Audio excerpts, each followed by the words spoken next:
नमस्कार प्रेक्षकांनो, आजच्या एपिसोडमध्ये आपण बघूया. इथे भूमी आणि आकाश दोघेजण घरी आलेले असतात. दोघेही गाडीमध्येच असतात आणि आकाश आणि भूमी दोघेही खूप जास्त टेन्शनमध्ये असतात. त्यांच्या नशिबामध्ये जे काही भोग असतात ते दोघेही भोगतच असतात. तर इकडे भूमी म्हणत असते, आकाश, अरे बघ ना, म्हणजे आपण काही चांगलं करण्याचा प्रयत्न केला तरीसुद्धा लोक वाईट विचार का करतात. अरे आत्ताचीच गोष्ट बघ ना, म्हणजे आपण अमोलीच्या बाळाला त्या बाईपासून वाचवलं आणि तिला तिचं बाळ परत द्यायला गेलो, तेव्हा तिने आपले आभार नाही मानले. तिने उलट माझ्यावरतीच आरोप केले. मला चुकीचं समजली ती. तेव्हा इथे आकाश म्हणत असतो, मला पण तेच कळत नाही आहे भूमी. आपल्या नशिबाचे भोग हे कधी संपणार आहेत ना, मला कळत नाही आहे. अगं आपण किती आणि काय काय सहन करतोय. आपण सुद्धा इथे शांतपणे नॉर्मल माणसासारखं आयुष्य नाही जगू शकत का? शांत पीसफुल आयुष्य आपल्या वाट्याला का नाही आहे? काही ना काहीतरी चढ उतार आपल्या आयुष्यामध्ये नेहमी येतच राहतात. काही ना काही संकट एकापाठोपाठ एक चालूच आहेत.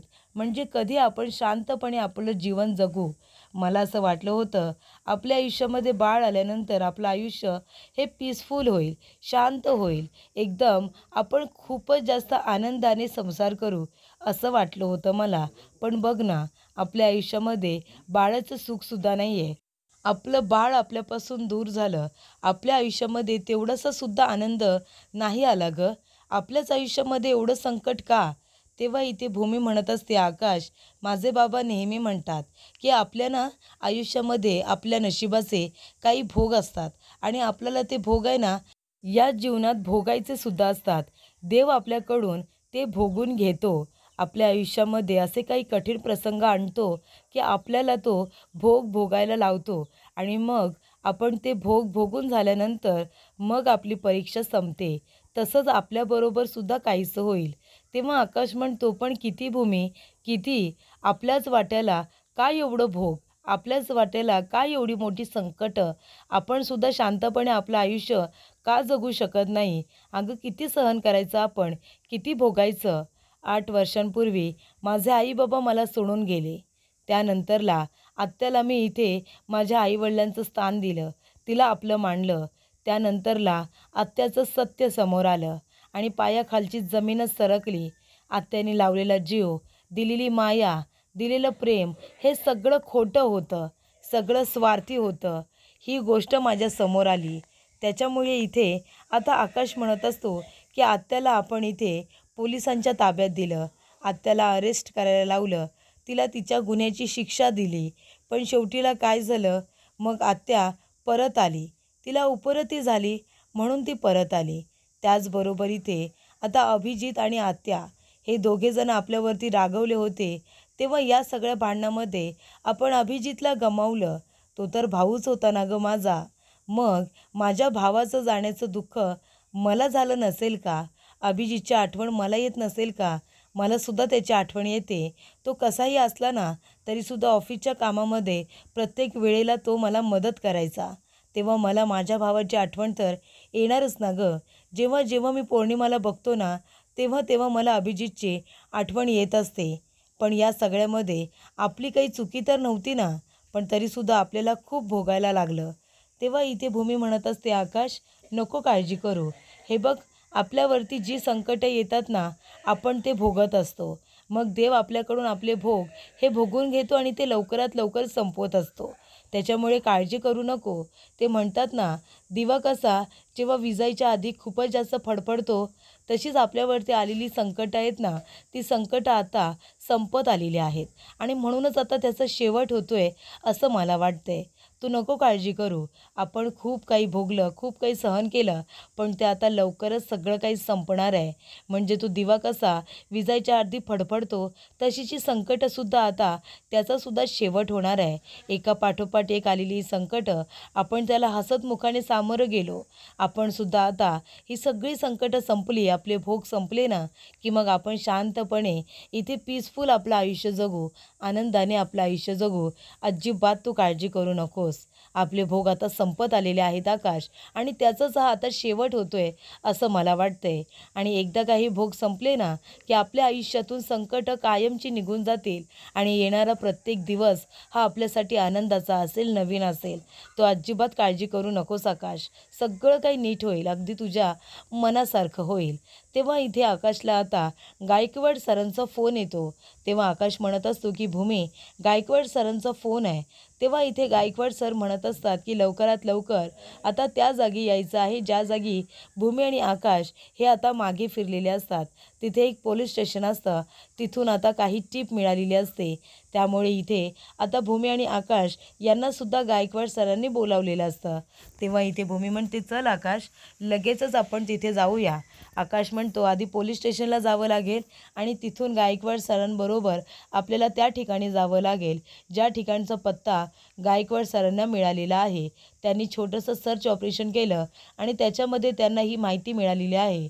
तेव्हा भूमी म्हणते, हो आकाश, आता सगळं काही चांगलं होणार आहे. चल आपण लगेच जाऊया.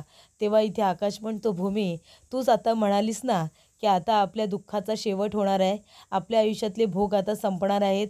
आणि बघ ना, लगेच त्याची आपल्याला आता प्रचितीसुद्धा आली. गायकवाड सरांचा फोन आला. आता चांगले दिवस लवकरच येतील. म्हणून आहे ना, तू माझ्या आयुष्यामध्ये आहेस ना भूमी, म्हणून निदान मी एवढा तरी खुश आहे. बघ ना, तू सगळं पॉझिटिव्ह बोलतेस. आता सगळं पॉझिटिव्ह बोललीस आणि लगेच ते घडायलासुद्धा सुरुवात झाली. आता फक्त आत्या लवकरात लवकर सापडू दे. तेव्हा भूमी म्हणते, आकाश, आत्या लवकरच सापडतील, नको काळजी करू. तेव्हा इथे भूमी आकाश आता दोघेजणं घरी आलेले असतात. तिथूनच आता गाडी फिरवतात आणि पोलीस स्टेशनला घेतात. तिथे गायकवाड सर त्यांची वाट बघत असतात. त्याचबरोबर इथे यशपाल आता रागिणीच्या रूममध्ये आलेला असतो. यशपाल म्हणत असतो की कुठे गेले असतील ह्या रागिणीताई, कुठे गायब झाल्या. आता जो माल पळवला होता तो सुद्धा पोलिसांना सापडला आहे आणि सगळा माल आता गाड्यांमध्ये तसाच असल्यामुळे आता तो सुद्धा परत गेला आहे. तो माल विकून थोडे पैसे तरी मिळाले असते, तेवढे पैसे तरी माझ्या हातामध्ये आले होते. पण आता काय करायचं? आता ह्या रागिणीताई येतील तरी कधी? कुठे गेल्या, कुठे असतील त्या? माझे आता पैसे बुडाले. आता मी त्यांच्याकडे कधी पैसे मागू? जर त्याच परत नाही आल्या तर? तेव्हा इथे आता यशपालसुद्धा खूपच जास्त टेन्शनमध्ये असतो. या गोष्टीचं त्याला टेन्शन असतं की जर रागिणी परत आली नाही तर त्याला पैसे कुठून मिळणार. त्याचबरोबर यशपाल म्हणतो की ठीक आहे, आता रागिणीताई नाही आहेत पण त्यांची रूम तर आहे ना, त्यांच्या कपाटामध्ये बघतो काही पैसे वगैरे सापडले तर. तेव्हा यशपाल आता कपाट उघडतो. त्या कपाटामध्ये काही पैसे मिळत आहेत का ते बघत असतो. पण रागिणीच्या कपाटामध्ये अजिबात आता पैसेच नसतात. कपाटामध्ये नसतात, ड्रॉवरमध्ये नसतात, पैसेच आता नसतात. तेव्हा यशपाल म्हणतो, हे काय, या बाईच्या कपाटामध्ये एक पैसा नाही आहे, या बाईकडे पैसे आहेत की नाही, असा आता प्रश्न यशपालला पडलेला असतो. तेवढ्यातच यशपालला आता राजाराम काकांच्या बोलण्याचा आवाज ऐकू येतो. राजाराम काका फोनवरती बोलत असतात कामानिमित्त. तेव्हा यशपाल घाबरतो आणि तो म्हणतो की अरे देवा, आता इथे हे राजाराम भाऊजी यायला नको. त्यांनी जर मला बघितलं ना तर खूपच मोठी गडबड होईल. मी त्यांच्या कपाटामध्ये काय शोधत होतो हे त्यांना कळेल. तेव्हा यशपाल जातो आणि आता पडद्याच्या मागे जाऊन लपतो. तेवढ्यातच इथे राजाराम काका फोनवरती बोलत आपल्या रूममध्ये येतात. तेव्हा इथे यशपाल आता पडद्याच्या मागे जाऊन आता लपून बसलेला असतो. राजाराम काकांना त्याबद्दल काही माहिती नसतं. ते फोनवरती बोलता बोलता त्यांचं लक्ष आता कपाटाकडे जातं. तेव्हा ते बघतात तर काय, पूर्ण इथे कपाटामध्ये आता साड्या इकडच्या तिकडे झालेल्या असतात, ड्रॉवर उघडे असतात. तेव्हा यशपाल म्हणतो की हे काय, माझ्या रूममध्ये कुणी आलं होतं का? या साड्या रागिणीच्या अशा अस्ताव्यस्त का झाल्यात? ड्रॉवरसुद्धा उघडे आहेत, पण आमच्या रूममध्ये तर आमच्या दोघांशिवाय कुणीच येत नाही. पौर्णिमा आली असेल का? पौर्णिमा नाही, पण पौर्णिमा जरी आली असती तरीसुद्धा ती दरवाजा लावून गेली असती. ती कधीही कपाटाचे दरवाजे उघडे नाही ठेवणार. मग कोण आलं होतं आमच्या रूममध्ये, असा प्रश्न आता राजाराम काका यांना पडलेला असतो. तेव्हा ते म्हणतात की कुणी इथे चोरीच्या उद्देशाने तर आले नसेल ना, म्हणजे ज्या पद्धतीने कपाट आहे असं तर वाटतंय की कोणीतरी चोरी करायलाच आलं होतं. त्यानंतर इथे राजाराम काकांना प्रश्न पडलेला असतो, घरामधलं तर कुणी नसणारच, कारण आमच्या रूममध्ये कुणीच येत नाही. त्यानंतर इथे आता राजाराम काका दरवाजा बंद करतात आणि ते बाथरूममध्ये जातात. तेवढ्यातच इथे प्रेक्षकांनो यशपाल बघत असतो की त्या ठिकाणी आता राजाराम काका नाही आहेत. तेव्हा इथे यशपाल पडद्याच्या आतून सगळं काही बघत असतो. त्याला भीती वाटत असते. त्याला असं वाटत असतं की आत्ता जर मी बाहेर आलो तर मला इथे रंगेहात पकडलं जाईल. आणि आधीच इथे राजाराम काका यांना यशपालवरती अजिबात विश्वास नाही आहे. त्याच्यामुळे जर आता इथे यशपाल हाती लागला चोरी करत असताना तर मात्र काका काय करतील काय माहिती. कदाचित राजाराम काका पोलिसांना सुद्धा बोलवू शकतात. हे यशपालला बरोबर माहिती असतं. तेव्हा इथे यशपाल आता लपून छपून बघत असतो की कधी एकदा इकडे राजाराम काका आपली पाठ फिरवतायत आणि ते कुठेतरी जात आहेत, जेणेकरून इथून लवकरात लवकर यशपालला पळून जाता येईल. त्यानंतर इथे आता राजाराम काका आजूबाजूला बघत असतात, कोणी नाही आहे ना. आणि तेवढ्यातच इथे आता ते बाथरूमच्या दिशेने गेल्यानंतर इथे यशपाल हळूच बाहेर येतो आणि तो धावत पळत पळून जात असतो. तेव्हा राजाराम काका म्हणतात, यशपाल कुठे जातोयस तू? आणि तू कुठे रे जात होतास? म्हणजे माझ्या रूमच्या बाहेर जातोयस की आत्ताच तू इथे आला होतास? तेव्हा यशपाल म्हणतो, नाही हो भाऊजी, असं काय करताय? ही माझ्या ताईची रूम आहे का नाही? मी इथे माझ्या ताईला भेटायला यायचो. पण आता जेव्हापासून ताई गायब झाली आहे ना, तेव्हापासून तिच्याशी काही बोलणं भेटणं झालेलंच नाही आहे. तेव्हा तेव्हा मी जरा तिच्या रूममध्ये आलो होतो शांतपणे बसायला, पण मी बघितलं तर कुणीच नाही आहे. म्हणून मी लगेच मागे फिरलो होतो. तुम्हाला येताना बघितलं होतं. म्हणून इथे आता रागिनी ताईंचा काही पत्ता लागला का हे विचारण्यासाठीच मी तुमच्या मागे मागे आलो, तर तुम्ही रूममध्ये नव्हता म्हणून मी परत जात होतो. तेव्हा इथे राजाराम काका म्हणतात, नाही कसं आहे ना, जेव्हा मी रूममध्ये आलो ना तेव्हा आमचं कपाट हे उघडं होतं. कळलं का तुला? उघडं होतं. आणि आमच्या रूममध्ये आहे ना माझ्याशिवाय आणि रागिनीशिवाय दुसरं कोणीच येत नाही. आमची मुलंसुद्धा आम्हाला न विचारता आमच्या रूममध्ये येत नाही, एवढं तर मला माहिती आहे. मग आता ते कपाट कुणी बडं उघडलं असेल? तू तर उघडलेलं नाही आहेस ना. तेव्हा यशपाल म्हणतो, भाऊजी अहो काय बोलताय? गरिबावरती असा आरोप करू नका हो. मला काय मिळेल त्यांचं कपाट उघडून सांगा बरं. ज्या रागिनी ताईंनी मला या घरामध्ये त्या घेऊन आल्या, राहायला छत दिलं, आसरा दिला, त्या रागिनी ताईंना मी फसवेन का हो? असं तुमच्या मनात तरी विचार कसा आला हो भाऊजी? तेव्हा इथे आता काका म्हणत असतात की हे बघ, तू काही म्हण, पण इथे कपाट ज्या पद्धतीने उघडं होतं ना, मला तर असं वाटत होतं की कदाचित तू तर इथे आला नव्हतास ना चोरी करायला. मग तू काही केलं नव्हतास तर तू पळून का जात होतास? चालतसुद्धा जाऊ शकला असतास ना, की तू येऊन इथे आधीच कपाट उघडलं होतास आणि लपून बसला होतास. त्यानंतरला मी बाथरूममध्ये गेल्यानंतर तू लगेचच पळून जात होतास. असा काही प्लॅन तर नव्हता ना तुझा? यशपाल म्हणतो, नाही भाऊजी नाही. अहो तुम्ही माझ्यावरती संशय नका घेऊ. मला हे सगळं करून काय मिळणार आहे? मी खरंच इथे माझ्या रागिनी ताईची चौकशी करण्यासाठीच आलो होतो. तेव्हा इथे राजाराम काका म्हणतात की यशपाल, अरे रागिनीच्या पाठीमागे पाठ लावून तुझा जन्म झाला असं नको म्हणूस, कळलं ना? कारण त्या रागिनीसारखं तू सुद्धा वागू नकोस. तेव्हा इकडे रागिनी आता जरी इथे नसली ना तरीसुद्धा अगदी तिच्या भावाप्रमाणे वागतोयस, कळतंय का तुला? तेव्हा इथे तिचा पाठचा भाऊ असल्यासारखं जशी ती लोकांना त्रास देते तसंच इथे यशपालसुद्धा त्रास देतोय. म्हणून इथे राजाराम काका त्याला म्हणतात की अगदी रागिनीच्या पाठचा भाऊ असल्यासारखं वागू नकोस. आणि इथे यशपाल म्हणत असतो की ठीक आहे, मी जातो हां, आणि जर काही रागिनी ताईंबद्दल मला कळलं तर मला सांगा. तेव्हा इथे राजाराम काका त्याला हातच जोडतात आणि तिथून जायला सांगतात. तर इथे गायकवाड सर, भूमी, आकाश सगळेजण आता रागिणीबद्दल जी काही माहिती मिळालेली असते त्या ठिकाणी जायला निघालेले असतात. तेव्हा आकाश म्हणतो, गायकवाड सर, अहो हा पण एकदम सुनसान रस्ता आहे. इकडे कुठे आता आपल्याला रागिनी आत्या मिळणार आहे सांगा बरं तुम्ही? हा रस्ता कुठे जात असेल? तेव्हा गायकवाड सर म्हणतात की आपण पुढे जाऊन तर बघूया ना काय आहे ते. त्या ठिकाणी गेल्यानंतरच आपल्याला कळेल. पण त्या लोकांनी आत्याला किडनॅप का केलं असेल? म्हणजे नक्की त्यांचा हेतू तरी काय असेल? तेव्हा गायकवाड सर म्हणतात, नाहीतर काय, जर खंडणीसाठी त्यांनी आत्यांना जर इथे किडनॅप केलं असतं तर खंडणीसाठी फोन आला असता.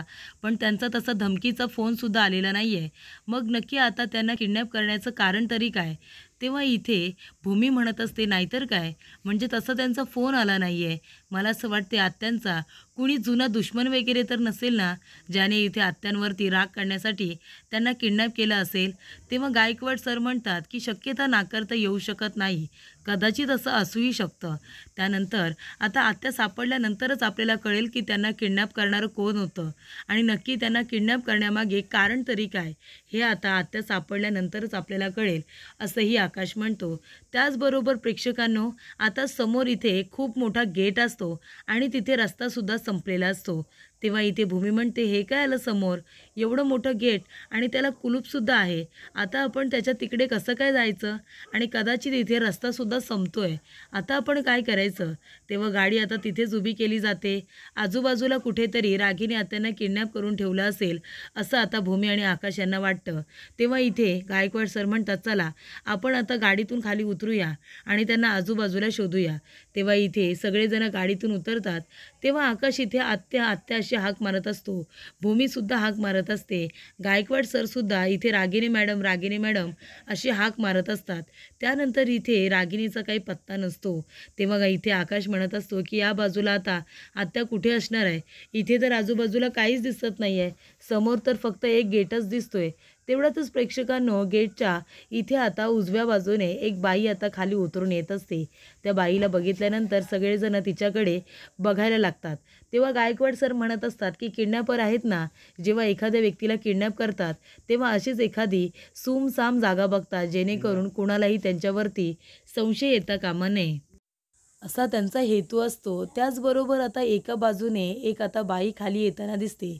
गायकवाड सर जातात आणि म्हणतात की तुम्ही इकडे कुठे आला होतात आणि कुठे जाताय तुम्ही आता? तेव्हा इथे त्या ताई म्हणतात की इथे एका बिल्डिंगचं काम सुरू आहे ना, मी तिथे कामाला जात असते. आता मी घरी जेवायला चालले. तेव्हा तुम्ही किती वेळा इथून जात असता येत असता? तर मी 2-3 वेळा जाते येते. तेव्हा इथे गायकवाड सर म्हणतात, तुम्हाला काल आणि आज मध्ये काही असं विचित्र घडलेलं दिसलं का? तुम्ही काही विचित्र घडलेलं बघितलंत का? तेव्हा ती बाई घाबरते.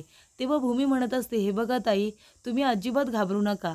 जे काही आहे ना, ते तुम्ही फक्त आम्हाला सांगा.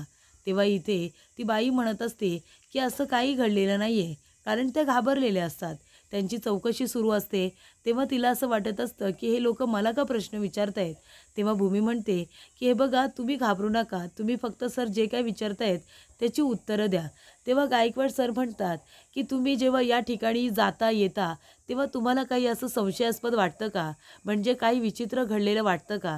किती दिवस तुम्ही इथे जाऊन काम करताय? तर आता 1 महिना झाला मी आता येथे जाते आणि काम करत असते. तेव्हा इथे मी याच बाजूने जाते आणि ती रस्तासुद्धा दाखवते की तिकडे बिल्डिंगच्या बाजूला एक रस्ता जातो. म्हणजे मी या रस्त्याने जाते कारण इथे शॉर्टकट आहे ना म्हणून. दुसरासुद्धा एक रस्ता आहे, पण तो खूप लांब आहे. म्हणून मी याच रस्त्याने जाते येते. तेव्हा गायकवाड सर म्हणतात, मग तुम्ही सांगा ना, जेव्हा तुम्ही या रस्त्याने जाता तेव्हा तुम्ही काही असं विचित्र घडलेलं बघितलंत का? तेव्हा भूमी म्हणते, ताई घाबरू नका, सांगा ना, तुम्ही जर काही वेगळं बघितलं असेल तर नक्की सांगा. तेव्हा ते आता सांगत असतात की त्या रस्त्याने जात असताना तिथे एक गाडी आली, त्यातून रागिनीला उतरलं. तिच्या डोक्यावरती काळी पिशवी होती आणि काही गुंड लोक तिला घेऊन गेले गोडाऊनमध्ये बंद करण्यासाठी. ही घटना आता त्या ताईंनी स्वतःच्या डोळ्याने बघितलेली असते. तेव्हा इथे गायकवाड सर म्हणत असतात, मग हा रस्ता अजून कुठे कुठे जातो काही सांगाल का? तेव्हा इथे हा रस्ता गोडाऊनपर्यंत जातो, गोडाऊनच्या दिशेने जातो, अशी माहितीसुद्धा आता मिळालेली असते. तेव्हा इथे गायकवाड सर म्हणतात की थँक्यू सो मच, आणि त्यांना आता जेवढी पुरेशी माहिती हवी असते ती त्या ताईने दिलेली असते. त्यामुळे ते गायकवाड सर म्हणतात की चला आपल्याला आता गोडाऊनच्या दिशेने जायचं आहे. तेव्हा इथे प्रेक्षकांनो, गायकवाड सर त्याचबरोबर भूमी आणि आकाश दोघेही जण आता जात असतात. तेव्हा भूमीला इथे रागिनीची बॅग सापडते. भूमी म्हणत असते, आकाश, अरे ही बघ, रागिनी आत्यांची बॅग. तेव्हा इथे आकाश म्हणतो की हो गायकवाड साहेब, ही आत्याचीच बॅग आहे. तेव्हा इथे गायकवाड साहेब म्हणतात, याचा अर्थ जेव्हा इथे गुंड लोक त्यांना घेऊन आले असतील किडनॅपर, तेव्हा त्यांच्यामध्ये हातापाई झाली असेल आणि तेव्हा कदाचित त्यांची पर्स इथे पडली असेल. चला आता आपल्याला इथूनच पुढे जावं लागणार आहे. तेव्हा इथे गायकवाड सर, भूमी, आकाश आता रागिनीला शोधत शोधत पुढे पुढे जातात. तेव्हा एक गोडाऊन त्यांच्या नजरेस पडतं. गायकवाड सर म्हणतात, ते बघा तिथे गोडाऊन आहे. तेव्हा गोडाऊनचा दरवाजा उघडून तिघेही आतमध्ये येतात. बघतात तर काय, रागिनीला बांधून वगैरे ठेवलेली असते आणि त्याचबरोबर तिच्या तोंडामध्ये कपडासुद्धा कोंबलेला असतो. तेव्हा इथे आकाश म्हणतो, आत्या, आणि तिच्या तोंडातला आधी इथे जो काही कपडा असतो तो आता बाहेर काढला जातो. त्यानंतरला इथे गायकवाड सर आवाज देत असतात, म्हणत असतात की रागिनी मॅडम, रागिनी मॅडम डोळे उघडा ना. तेव्हा इथे आता गायकवाड साहेब आपल्या टीमला फोन करतात आणि म्हणतात की लवकरात लवकर गोडाऊनच्या दिशेने या. लवकर, इथे आता रागिनी मॅडम सापडलेल्या आहेत. क्विकली लवकर या. तेव्हा इथे रागिनीला बांधून ठेवलेलं असतं. तेव्हा आकाश आधी तिला सोडवत असतो. आकाश तिला बांधून ठेवलेलं असतं. ते सगळं काही आता ज्या दोऱ्या वगैरे असतात तो आता सोडत असतो आणि त्यानंतर आकाश आणि भूमी, गायकवाड सर तिघेजणं मिळून भूमीला आता तिथून उचलतात. तिला घरी घेऊन येतात आणि डॉक्टरांना तिला चेक करण्यासाठी बोलवतात. तेव्हा इथे रागिनीला आता बांधून ठेवलेलं असतं. तिचे हाल झालेले असतात. त्याच्यामुळे इथे डॉक्टर तिला इंजेक्शन वगैरे देतात. तेव्हा आकाश विचारतो, डॉक्टर काही घाबरण्यासारखं तर नाही आहे ना? डॉक्टर म्हणतात की अजिबात नाही. त्यांना इथे 2 दिवस बांधून ठेवलं होतं ना, त्याच्यामुळे त्यांना कदाचित हा त्रास होतो आहे. बाकी असं काही नाही, घाबरण्यासारखं काही नाही आहे. त्यांना हलकं फुलकं जेवायला द्या. त्यांना सूप आणि सलाड तुम्ही सध्या एवढंच द्या. आणि तरीसुद्धा त्यांना बरं नाही वाटलं ना, त्यांना विकनेस वगैरे असेल तर तुम्ही त्यांना क्लिनिकला या. आपण तिथे त्यांना चेक करू. पण आता सध्या तरी घाबरायची गरज नाही आहे. त्यांनी काही खाल्लं पिल्लं ना की त्यांना बरं वाटेल. फक्त हलकं फुलकं जेवण त्यांना तुम्ही द्या. आणि टेन्शन घेऊ नका, त्या एकदम व्यवस्थित आहेत. एकदम बऱ्या होतील थोड्या दिवसांमध्येच. तेव्हा इथे अथर्व आता डॉक्टरांना बाहेर सोडायला जात असतो. तेवढ्या डॉक्टर म्हणतात, नाही इट्स ओके, तुम्ही बसा. आणि ते स्वतःहूनच आता निघून जातात. तेव्हा मानसी म्हणत असते, मी आईंसाठी इथे सलाड आणि सूप हे घेऊन येते. तेव्हा आता पौर्णिमा मात्र लाडकी सून तिथेच उभी असते आणि मानसी तिच्यासाठी सूप आणि सलाड बनवायला गेलेली असते. त्याचबरोबर इथे आकाश म्हणत असतो, आत्या अगं खरंच बरं वाटते ना तुला? रागिनीसुद्धा विचारत असते की बरं वाटते ना तुला? आजी विचारतात की रागिनी अगं बरं वाटतंय तुला आता की नाही अजून? तेव्हा रागिनी आता शांतच असते. तिला भूल कशामुळे आली होती असं विचारल्यानंतर डॉक्टर म्हणतात, त्यांना इथे आता भुलीचं इंजेक्शन दिलं असेल म्हणून त्या इथे आता बेशुद्ध झाल्यासारख्या वागत होत्या. त्याचबरोबर प्रेक्षकांना पुढील भागामध्ये आपण बघूया, आजी भूमीला म्हणत असतात की देवासमोर साखर ठेव, नाही तर काहीतरी गोडाधोडाचं बनव. आपल्या घरामध्ये आनंदाचे दिवस आलेले आहेत. तेवढ्यातच तिथे गायकवाड सर येतात आणि इथे म्हणतात की आकाश सर, आणि दरवाजा नॉक करतात आणि म्हणतात की यशपाल कोण आहे? तेव्हा यशपाल म्हणतो, मीच आहे यशपाल. तेव्हा गायकवाड सर म्हणतात, चला मी तुम्हाला इथे अरेस्ट करायला आलेलो आहे. तेव्हा इथे गायकवाड सर असं म्हणाल्यानंतर यशपाल आता पूर्णपणे टेन्शनमध्ये आलेला असतो. तो घाबरलेला असतो. कारण इथे प्रेक्षकांनो आता यशपालला पोलीस अरेस्ट करायला घेऊन आलेले असतात. त्यामुळे इथे यशपालच्या चेहऱ्यावरचा रंगच उडतो.